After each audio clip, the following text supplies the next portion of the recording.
नमस्कार दोस्तों, कैसे हो आप सभी लोग? आई होप कि आप सभी लोग अच्छे होंगे। जैसा कि आप सभी लोग जानते हैं कि जो स्पेशल एजुकेटर प्री प्राइमरी से लेके 5th तक और 6 से लेके 12 तक के जो फॉर्म अभी हाल ही में भरे गए थे हिमाचल सरकार के द्वारा और जिसने भरे थे वो कौन था? एचपीआरसी। लेकिन एचपीआरसी के पास आप लोगों ने भी मैंने भी खुद उनको कॉल भी की है। उनको बार-बार सिलेबस के लिए हमने बार-बार उसको बोला है कि आप लोग सभी हमें सिलेबस टाइम से दे दें जिससे हम पढ़ पाएँ। लेकिन अभी तक उनका कोई भी ऐसा हमारे लिए सहानुभूति नहीं देखने को मिली जिससे हम बोल सकें कि हम पढ़ें, क्या पढ़ें, कैसे पढ़ें, क्या-क्या कुछ आने वाला है स्पेशल एजुकेटर के एग्ज़ाम में। एक तो आज से पहले कभी हुआ भी नहीं है, तो बच्चे बहुत ज़्यादा कन्फ्यूज़ हैं कि क्या पढ़ना है, कैसे-कैसे पढ़ना है।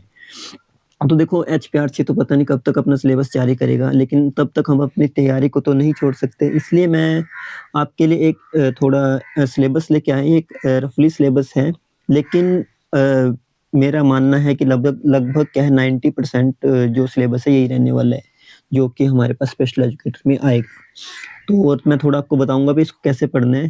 देखो मैं लगभग 4 से 5 साल मुझे हो चुके हैं इस फ़ील्ड में काम करते हुए और मैं स्पेशल एजुकेटर का अगर आप लोग सोचो कि हाँ, कि कोई ऐसे ही बना रहा है, तो मैंने खुद भी स्पेशल एजुकेटर कोर्स किया है।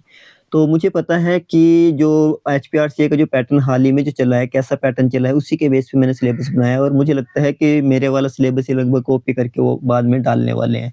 तो इसलिए पहले ही आप अपने प्रिपरेशन जारी रखें और क्या इस सिलेबस से जब तक ओरिजिनल सिलेबस नहीं दे देती एचपीआरसीए तब तक आप इस सिलेबस को फ़ॉलो करो और मुझे लगता है कि अगर आप इसे फ़ॉलो करोगे तो आपकी जॉब लगेगी ही लगेगी, ठीक है? तो चलो देखते हैं सिलेबस क्या है।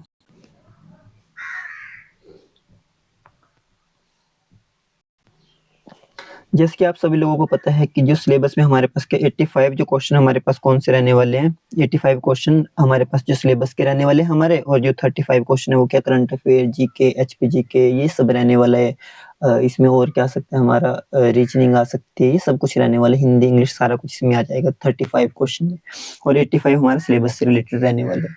तो सिलेबस रिलेटेड जो भी सिलेबस है देखो मैंने आपको दे दिया देखो बिल्कुल सेम ऐसे सिलेबस का है। देखो मैंने अभी पहले मेंशन कर दिया है एक्सपेक्टेड सिलेबस है ये कि ऐसा ही सिलेबस रहने वाला है जिससे कल को क्या आप लोग मेरे लिए ऐसा ना बोल दें कि हाँ, कि फेक कोई ऐसा सिलेबस डाल रहे हैं जिससे क्या हो हम गुमराह हो जाए। लेकिन आप गुमराह नहीं होंगे। तो देखो ये सारा का सारा सिलेबस मैं आपके सामने शो कर रहा हूँ। देखो ये मैंने बिल्कुल टॉपिक वाइज़ जैसे एचपीआरसीए का पैटर्न चला है, एचपीआरसी जैसे बना रहा है तो वैसे ही मैंने बिल्कुल सेम इसको बनाया है। तो आप लोग फ़िक्र ना करें बहुत अच्छा सिलेबस है ये और अगर आप इसको फ़ॉलो करोगे तो आप निश्चित ही आपकी जॉब यहाँ पे लग जाएगी। तो देखो अगर आपको लग रहा होगा सिलेबस इतना सारा है तो देखो एचपीआरसी भी इतना सारा सिलेबस देने वाला है आप लोगों को, घबराइए मत।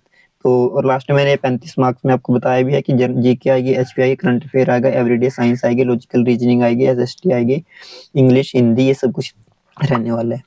और बात करें सब्जेक्ट की तो सब्जेक्ट में देखो आपको पढ़ना क्या है सिलेबस को अब मैं थोड़ा बता देता हूँ। देखो जैसे हमारे पास क्या है कि पहले मैंने टॉपिक डाला है इसमें अंडरस्टैंडिंग डिसेबिलिटी तो वहाँ भी लगभग ऐसे ही रहने वाला है, ठीक है? इंट्रोडक्शन टू डिसेबिलिटीज़ के बारे में अगर हम बात करेंगे कि सबसे पहले इंट्रोडक्शन हमें होना चाहिए कौन-कौन सी डिसेबिलिटीज़ हैं। तो पहले आपको थोड़ा हिस्ट्री के बारे में पता होना चाहिए डिसेबिलिटीज़ के बारे में ये एचआईवी ये सब के बारे में, है ना? जो भी हमारे पे एमआर जैसे है हमारे पास जिसको आज के टाइम में आईडीडी बोला जाता है। तो इनके बारे में थोड़ी हिस्ट्री पढ़ो कि कब स्टार्ट हुआ, वीआई कब स्टार्ट हुआ, एचआई कब स्टार्ट हुआ, है ना? और एमआर या आईडीडी कब स्टार्ट हुआ। तो इन सब चीज़ों को आपने देखना है तो इसके जो कॉन्सेप्ट वगैरह इनको पढ़ना है। आप आपने क्या करना है सिर्फ़ इसको यहाँ पे हिस्ट्री ऑफ यहाँ से इतना इतना इसको उठाओ यहाँ से और आजकल तो चैट जीपीटी है इसके ऊपर डाल दो और उसके बारे में थोड़ा-सा पढ़ लो। अगर नोट्स बना सकते हो। फिर ऐसे दूसरा टॉपिक उठाओ, फिर तीसरा उठाओ। फिर ऐसे क्या है, जैसे मैंने टॉपिक डाला है कि लोकोमोटर डिसेबिलिटीज़ तो इसका टॉपिक में जो ये जो पॉइंट है ना जहाँ-जहाँ कॉमन लगा है देखो, ये है ए यहाँ से लेके यहाँ तक है। इसको इतना कॉपी करो और सर्च करो गूगल के ऊपर। फिर आपको मिल जाएगा, ठीक है? फिर यहाँ से यहाँ तक पढ़ो और इसको पढ़ो। जो बेसिक जो चीज़ें हैं ना इनके इनके बारे में आपको पूरा पता होना चाहिए। ये ऐसा है कि आपके पास एग्ज़ाम में आएँगी ही आएँगी। देखो मैंने एनालाइज़ किया, केवीएस को भी एनालाइज़ किया है, डी-ट्रिपल-एस-बी में पीछे जो एग्ज़ाम होता है उसको भी एनालाइज़ किया है। तो जो ऑनलाइन एग्ज़ाम का जो पैटर्न रहने वाला है और बिहार में भी आजकल आपको पता है कि एग्ज़ाम चल रहा है स्पेशल एजुकेटर उनको भी एनालाइज़ किया है। तो लेकिन वहाँ पे इतना ब्रॉड नहीं इसको डिफाइन किया गया लेकिन जो एचपी का जो पैटर्न है उसमें ब्रॉड उसको डिफाइन कर रखा है। सिलेबस दोनों जगह सेम ही शो हो रहा है अगर आप लोग केवीएस को भी देखोगे। लेकिन जो एचपीआरसी में जो एग्जाम हो रहा है उसको थोड़ा डिफाइन कर रहा है कि अंदर तक पूरे टॉपिक बता रहे हैं और जो हमारे पास केयूएस एनवीएस वगैरह के हैं उनमें सिर्फ बाहर से उसको मेंशन कर रखा है ये आपके पास टॉपिक रहने वाले लेकिन सब सेम ही है अगर आप लोग केवीएस और एनवीएस की भी तैयारी कर सकते हैं तो देखो अगर आप एमआर की अगर बात करें, आईडीडी की अगर बात करें, वहाँ का तो मैं लगभग आपको श्योर करता हूँ कि अगर आप मेरे पास जो कुछ नोट्स अगर उनको पढ़ते हो तो आपकी निश्चित यहाँ पे जॉब लग जाएगी। आपको बिना इसमें कुछ सोचने की जरूरत नहीं है कि बहुत अच्छे नोट्स हैं बनाए हुए, और आपने रिजल्ट भी देखे ही होंगे कि अच्छे रिजल्ट आए हैं मेरे। तो बाकी आप इसको देख लेना।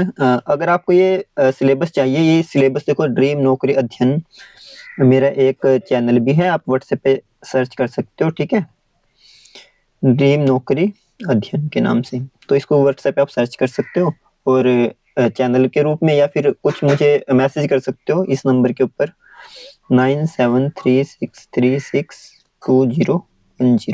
तो मैं आपको ग्रुप में ऐड कर दूंगा, उसमें मैं कुछ क्वेश्चन वगैरह डाल देता हूँ। देखो थोड़ा सा मुझे भी दिक्कत हो रही है, मैंने बहुत अच्छा सिलेबस आप लोगों के लिए सोचा था कि मैं एचपी के लिए बहुत अच्छा सिलेबस बनाऊं स्पेशल एजुकेशन का, लेकिन मेरे खुद भी एग्जाम है। अभी देखो केवीएस वालों ने क्या किया है, अभी देखो 27-28 दिन का टाइम भी नहीं दे रहे पीछे पढ़ने के लिए। और फिर अभी देखो जेबीटी का था मेरा, उससे पहले डी ट्रिपल एस भी मैं देने नहीं जा पाया क्योंकि इतनी दूर सेंटर था, इधर एचपी का भी था, और ऐसा जो कुछ चला हुआ है। तो देख लेना आप लोगों ने, अगर आपको सिलेबस से अच्छा लगता है तो आप इसको पढ़ो, और इसको इतना जब तक एचपीआरसीए के द्वारा सिलेबस नहीं जारी किया जाता तो इसको फॉलो करो बहुत अच्छी तरह से। तो बीएड वालों के लिए भी है, तो बीएड वालों के लिए मैं डाल दूंगा, ऐसी कोई बात नहीं। मैं आपको सिर्फ क्या है डीएड का ही शो कर रहा हूँ, डीएड यानी कि जो हमारे पास जेबीटी है ना, प्री प्राइमरी से फिफ्थ, ऐसे मैंने इसका भी बना रखा है बीएड का। तो बीएड का भी अगर आप लेना चाहो तो, और इसके कोई सिलेबस है, इसका मैं कोई चार्ज नहीं लूंगा, लेकिन आप ग्रुप में जुड़े रहेंगे तो मैं बीच में क्वेश्चन भी वहाँ पे डाल देता हूँ, या कुछ जो इम्पोर्टेंट जो है आजकल चला हुआ है तो उसके बारे में मैं आप लोगों को वहाँ पे डाल देता हूँ। तो ठीक है, तो आज के लिए फिर इतना ही। बहुत बहुत धन्यवाद, मिलेंगे किसी नए लेक्चर नए वीडियो के साथ। बहुत बहुत धन्यवाद फिर आज के लिए।